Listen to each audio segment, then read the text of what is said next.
Well, it's really great to be here today supporting Paul Murray Investments in a really important project, which is about raising awareness about financial scamming in society. We know it's an issue that affects so many people in society, and I've come along just to listen to people's views and ideas, learn about some of the charities and businesses that are tackling the issue head on, and also take back some messages to Parliament about what we can do to improve policy, but also improve the delivery of all those services that are making a big difference so that we finally end the issue of financial scamming.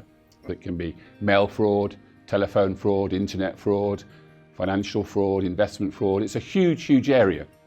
What do we know? Well, it's probably in the order of about 10 billion, not million, 10 billion pounds a year. It's a huge number and it affects all sorts of people.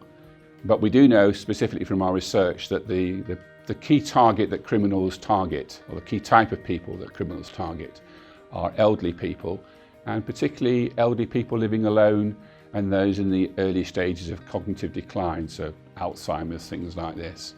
Going forward for 2019, some of the main dangers are really about how much we're using the internet for everything.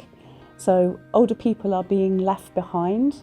They're fearful of the internet. They're worried that their accounts are going to be hacked. They're worried that their bank accounts are going to be emptied. So it's really important that we show people how to keep themselves safe. We're finding that scams and frauds are massively underreported, whether that's people not recognising the crime or feeling a bit silly that it's happened to them. So the more we can raise awareness about the different types of frauds and scams out there, the more we can try and prevent it. One of the most common things we see is someone has given a power of attorney to someone, so they've trusted someone with their finances, and sadly that trust has been abused.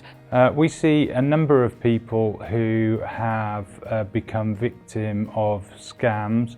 They tend to be people who with emotional vulnerability, or they lack capacity, and then people take advantage of that quite often through door-to-door scams, things that come through the post, that kind of thing.